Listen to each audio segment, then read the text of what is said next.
Buenas tardes a todos y muchas gracias por estar aquí y por continuar vuestra asistencia en una hora más comprometida, ¿verdad?, que la de esta mañana. También quiero darle las gracias al doctor Martín, a Carlos Martín, por su amable presentación.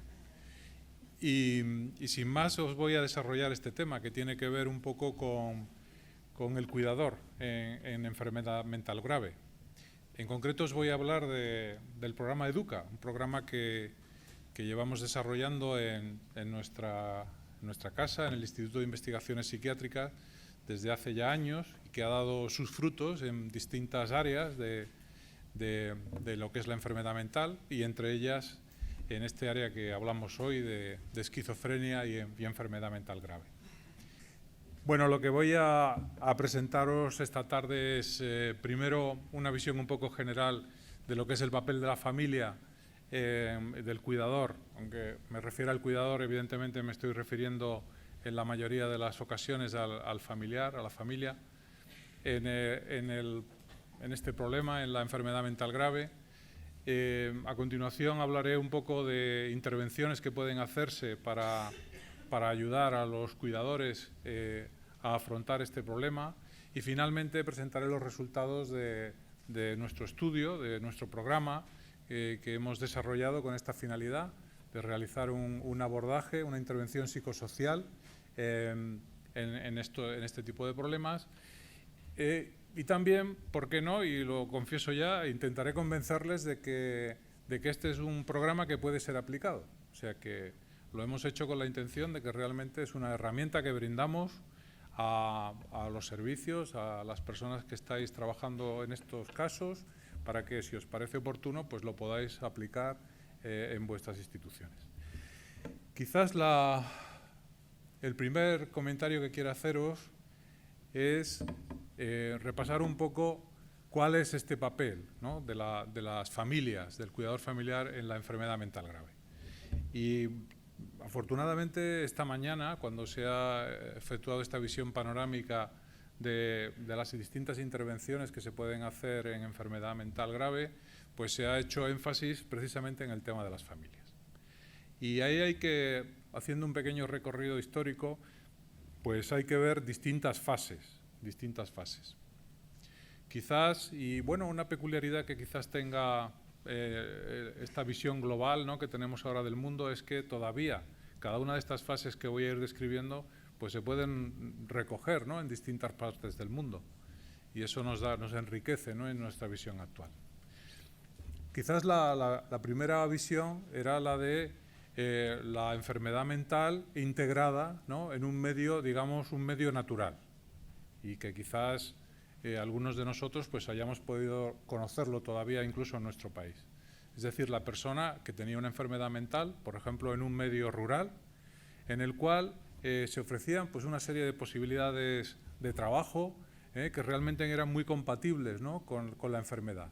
Y en tanto que la persona no tuviera problemas graves de comportamiento, pues la persona con enfermedad vivía un poco en armonía en esa situación. Y es algo, por ejemplo, que hoy día pues nos podemos encontrar en países como en África o en otros países de América Latina. Quizás en un segundo momento es cuando aparece la institucionalización. La institucionalización, que en Europa es un fenómeno que ocurre a partir de los años de 1800, en términos generales, es un fenómeno que va muy asociado al desarrollo urbano.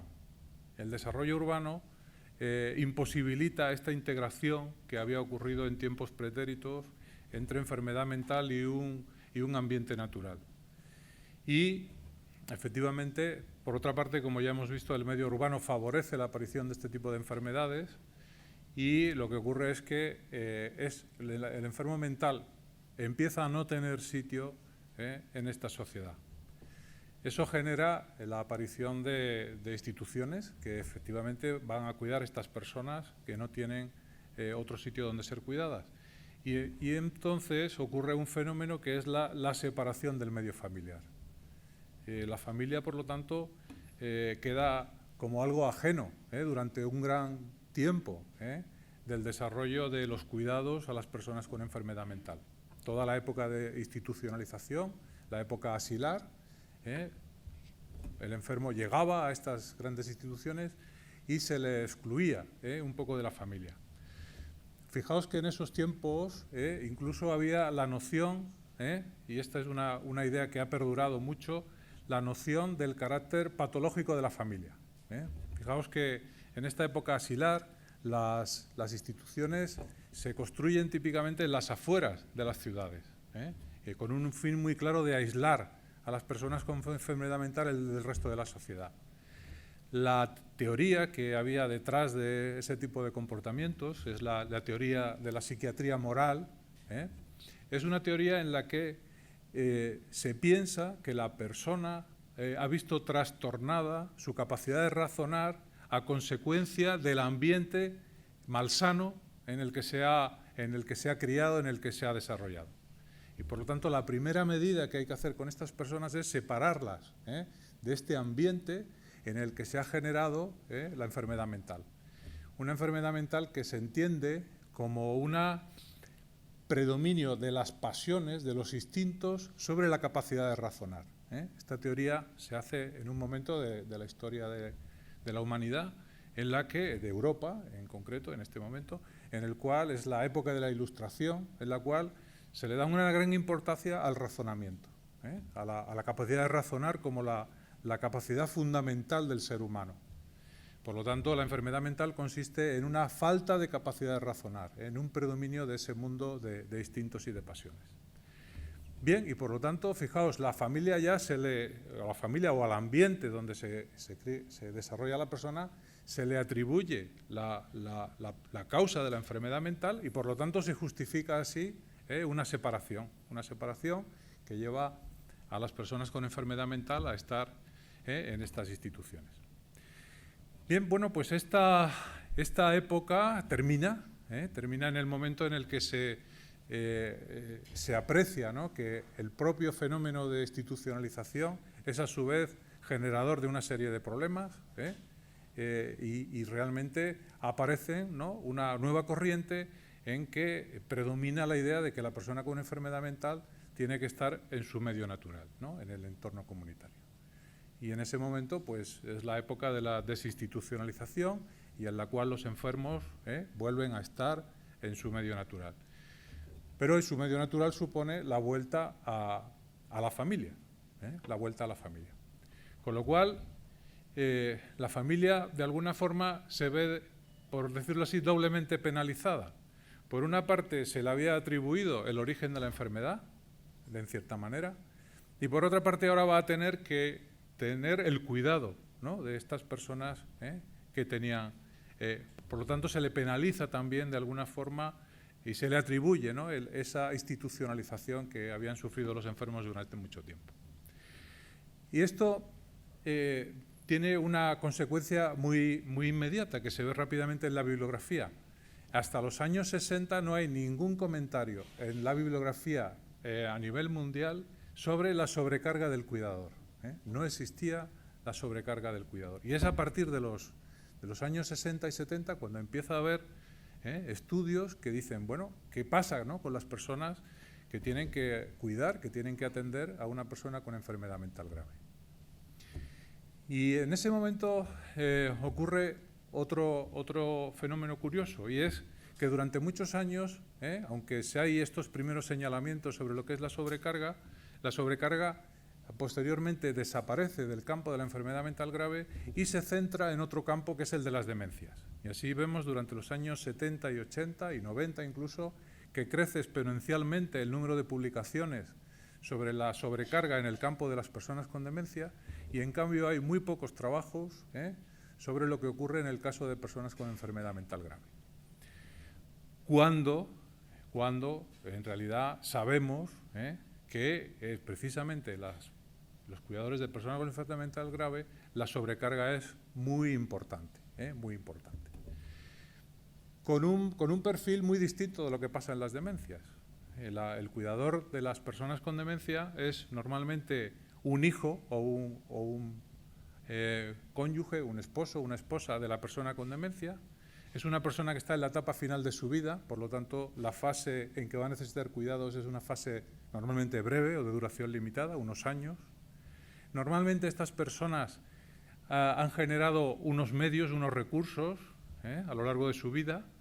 Tiene una casa, tiene una pensión, tiene un patrimonio que va a hacer que sea más fácil atenderle y por lo tanto, aunque se genera una gran sobrecarga, tiene unas características muy distintas de lo que pasa en el cuidador de la persona con enfermedad mental grave, que normalmente es el padre o la madre de la persona con enfermedad mental grave, que tiene por delante toda una vida, en la cual además el cuidador se ve enfrentado a la posibilidad de que él ya no va a estar, y se enfrenta al miedo de lo que va a pasar en el futuro cuando él ya no esté, qué va a pasar con esta persona con esta enfermedad. Y además se ve enfrentado a una persona joven que por lo tanto tiene un proyecto vital comprometido, si lo va a poder desarrollar o no, y por lo tanto el propio sentido de la existencia de esa persona está un poco en entredicho, cosa que no ocurre con la persona con demencia porque, como digo, está ya en la fase final de su proyecto final. Pero es que además la persona con enfermedad mental grave en muchas ocasiones tiene graves problemas de comportamiento, que sabemos precisamente por nuestra experiencia en las demencias que es el condicionante fundamental de la aparición de sobrecarga. Con lo cual, fijaos hasta qué punto la persona que cuida a personas con enfermedad mental grave tiene todos los factores para tener unos niveles altos de sobrecarga. Una sobrecarga que en estos momentos sabemos que se puede asimilar a cualquier situación que supone un estrés intenso, crónico y mantenido. Y hay muchos estudios que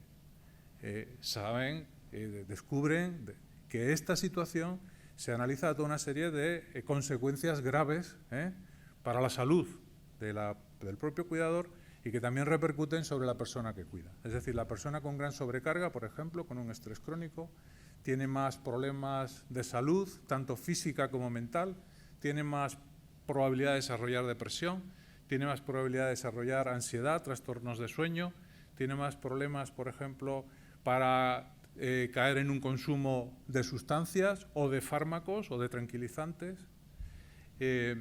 Tiene también repercusiones de tipo económico, por supuesto, en la medida en que el atender a la persona con la enfermedad mental le priva de desarrollar un papel social más activo, supone un aislamiento en la medida de nuevo en que tiene que cuidar, pues no tiene tanta facilidad para relacionarse socialmente. O sea que hay toda una serie de resultados negativos de esta actividad de cuidados.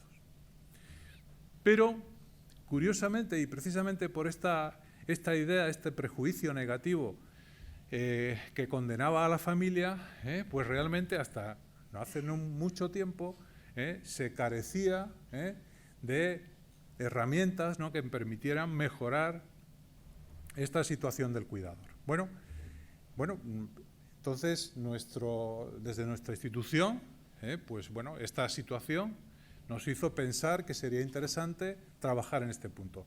Nuestro programa, el programa Educa, es un programa que inicialmente empezó en las demencias y por lo tanto, al estar dirigido a las personas con demencia, nosotros pudimos desarrollar un programa que se centraba en el cuidador, no teniendo tanto en consideración lo que ocurría con la persona a la que se cuidaba.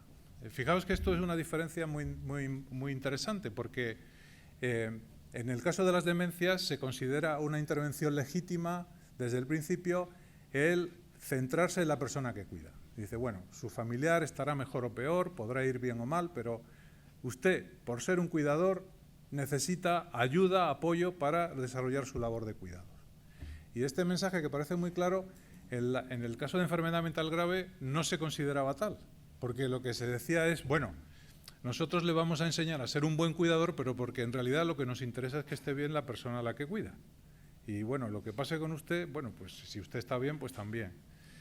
Pero al provenir del mundo de la demencia, de alguna forma, esta filosofía nuestra, de considerar al cuidador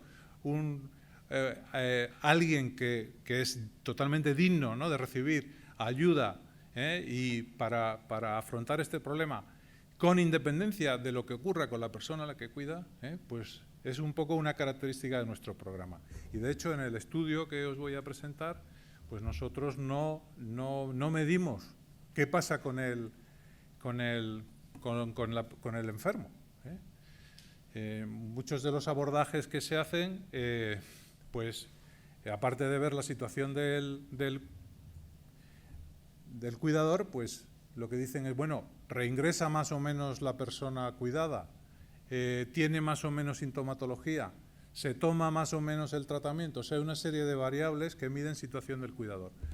Nosotros no hemos hecho esto, simplemente nos fijamos en la persona que cuida. Es un poco el objeto de nuestra intervención. Bien, pues,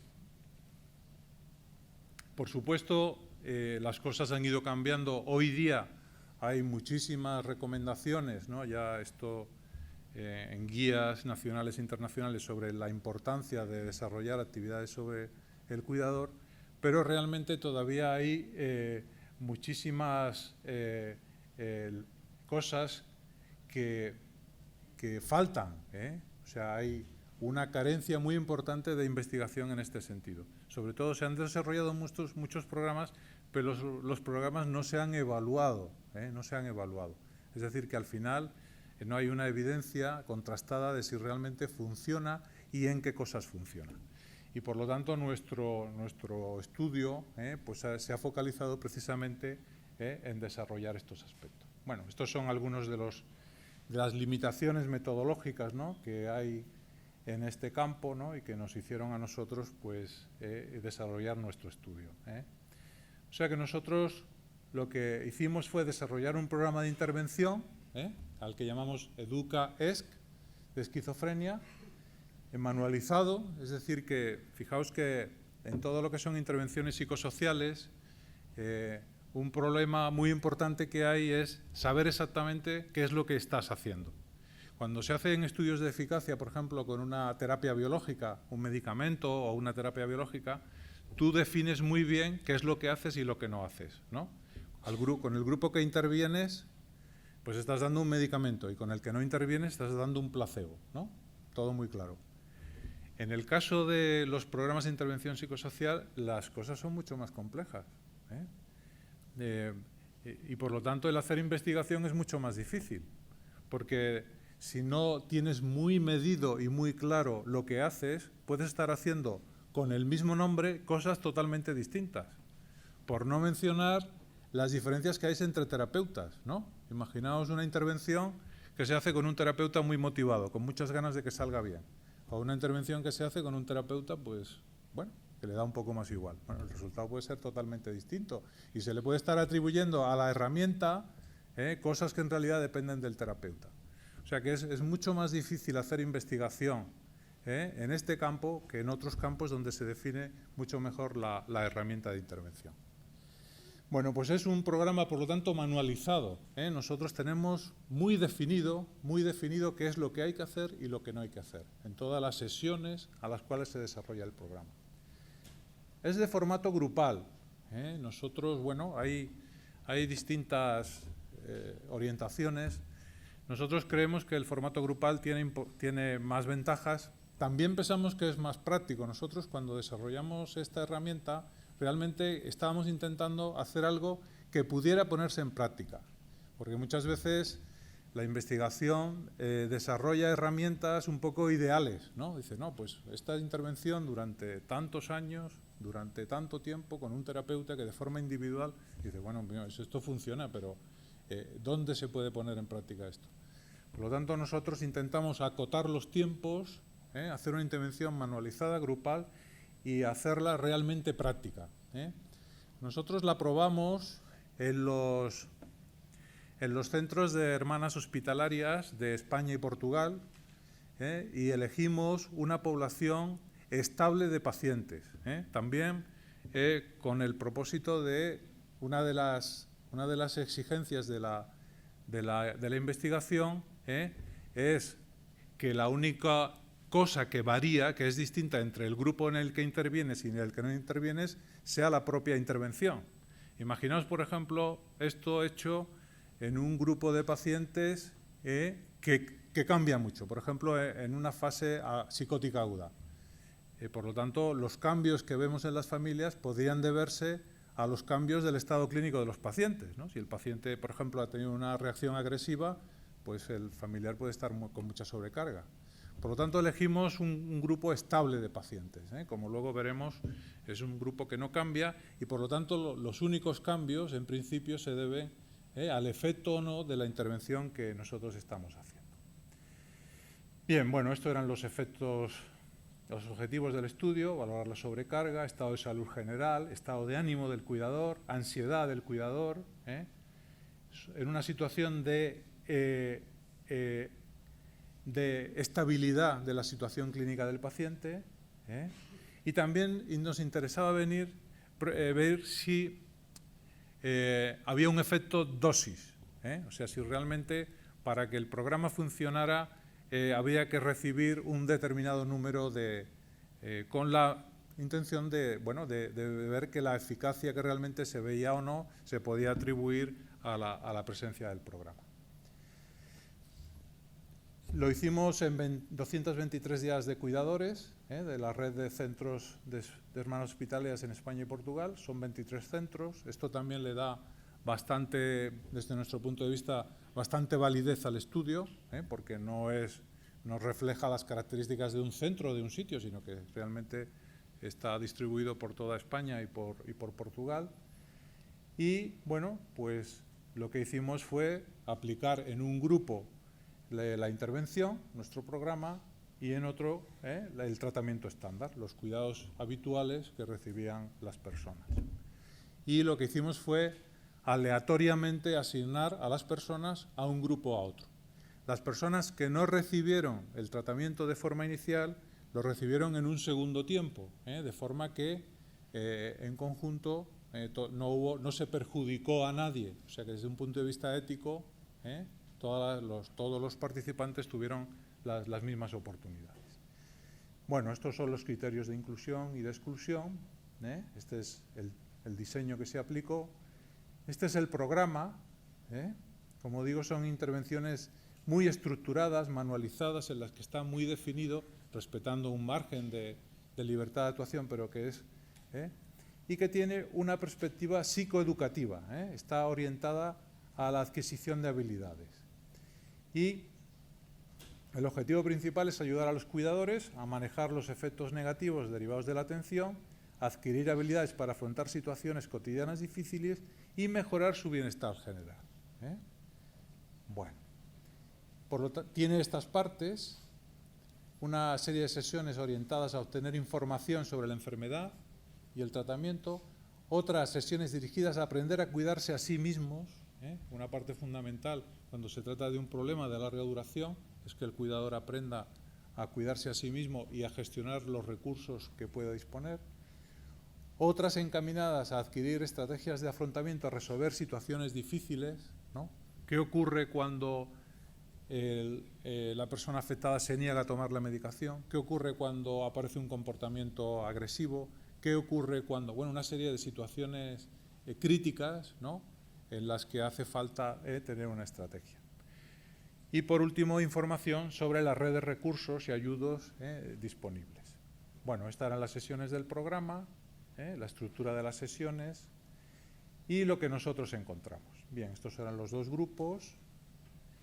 Este es el perfil del cuidador. Fijaos lo que os decía antes: edad 60 años, sexo femenino, o sea, en su mayoría la madre, ¿no?, de la persona afectada, tiempo medio de cuidados 14 años, y casi todas con una dedicación en un 74% de más de 28 horas semanales a los cuidados. Este es un tema importante porque fijaos que aún ahora este perfil del cuidador, que es básicamente el mismo en todas las patologías, está muy amenazado por las circunstancias sociales cambiantes. Es decir, la sociedad española ha disfrutado durante muchos años del hecho de que había un grupo de la población, que eran las mujeres, que se dedicaban en gran parte a cuidar a las personas que lo necesitaban. Este formato sociológico ha cambiado, está cambiando, sigue cambiando, y no va a repetirse. Con lo cual, todo lo que se ha dicho en el pasado va a tener que cambiar y se va a generar situaciones realmente nuevas y distintas a las que hemos conocido. En cambio, las personas afectadas eran sobre todo hombres, en el 71%, sobre todo con diagnóstico de esquizofrenia, pero también de trastorno esquizoafectivo. ¿Qué resultados encontramos? Bueno, la sobrecarga, medida en la escala de Zarit, que es una escala que mide sobrecarga subjetiva. Fijaos que dentro de la sobrecarga se distinguen conceptualmente lo que es la sobrecarga subjetiva, que es la sensación de que estoy afrontando una situación que me exige más de lo que yo puedo dar, y una sobrecarga objetiva, que es el número de horas y las tareas a las que realmente tengo que hacer cuidados. Bueno, pues nosotros lo que encontramos es que esa sobrecarga subjetiva disminuye significativamente entre las dos ramas de tratamiento, las personas que recibieron intervención y las que no, y que en cambio la sobrecarga objetiva no cambia, o sea, el número de horas de cuidados. Este dato es importante porque las consecuencias negativas de los cuidados, la sobrecarga, se correlaciona sobre todo con la sobrecarga subjetiva, es decir, como yo me siento a la hora de afrontar la situación a la que tengo que hacer frente. Encontramos también una mejoría en el estado de ánimo, de depresión de los cuidadores. Encontramos una mejoría en el estado de salud general, medido por el cuestionario de salud general de Goldberg, sobre todo las escalas de depresión y de ansiedad mejoraron significativamente, y todo esto con una situación estable de la gravedad de las personas afectadas, que no hay diferencia entre los estados. Y luego también encontramos una diferencia, un efecto dosis, es decir, las personas que cumplimentaron mejor el tratamiento no solamente obtenían mejoría en el cuestionario de Goldberg de salud general, sino que también eran los que encontraban mejoría en la sobrecarga, en la depresión y en la parte de estrés del IEQ, el cuestionario que mide la sobrecarga más objetiva. Todo esto con unos niveles importantes de satisfacción y, por lo tanto, bueno, esto nos lleva a decir que realmente fijaos, habréis visto que en las gráficas que os he presentado habría 3 mediciones, había una primera, una segunda a los 6 meses y otra posterior a la intervención, que lo que nos permite es decir que estos resultados son estables, es decir, que una vez que se adquiere la mejoría, se mantiene aunque ya la intervención se haya terminado. Y que, por lo tanto, bueno, pues que se trata de una intervención eficaz, o sea que este tipo de programa mejora la sobrecarga, el estado de ánimo del cuidador, su estado de salud general. En la medida en que la persona lo realiza bien, la mejoría es mayor, y creemos que está suficientemente avalado al haberlo hecho en una muestra suficientemente amplia y suficientemente representativa. Bien, pues a partir de ahora, por supuesto, quedan numerosos todavía aspectos por continuar y por desarrollar. O sea que nuestros próximos pasos, se ha comentado también, ¿no?, a lo largo de las intervenciones de la mañana, que estos estudios nos dan resultados para una media, y nuestros próximos pasos van en la línea de, por una parte, conseguir que la herramienta sea versátil, es decir, que pueda modificarse según las características del grupo al que va destinado. También nos ha parecido importante por los testimonios de las familias, a los cuales cuando les preguntábamos la satisfacción con la escala, les preguntábamos también ¿y en qué creen ustedes que puede mejorarse esta intervención? Nos han dicho, por ejemplo, que el que los pacientes, los propios pacientes, intervengan en algún momento en el propio desarrollo de la terapia puede ser beneficioso. Y ahora estamos trabajando para desarrollar una o más sesiones en las cuales realmente haya esa participación de la familia. Y también, bueno, pues ampliar los beneficios, no solamente en estos aspectos más clínicos de la mejoría de la sensación de bienestar de la familia, sino también en otros aspectos. incluyendo algunas medidas del propio paciente, pero también en términos de coste-beneficio, porque la sobrecarga, como he comentado, tiene efectos muy amplios, no solamente sobre el estado y la vivencia de bienestar del cuidador, sino también, por ejemplo, sobre sus finanzas, ¿no? También sobre su rol social. O sea que nos parece que sería importante también añadir estos aspectos y, también quiero agradecerle, por supuesto, esto es una labor equipo, fijaos, 23 centros en toda España, pero bueno, hay un equipo de investigador más concreto, ¿no?, al que quiero agradecerle y agradecerles también a ustedes su atención y una vez más su asistencia a estas jornadas. Muchas gracias.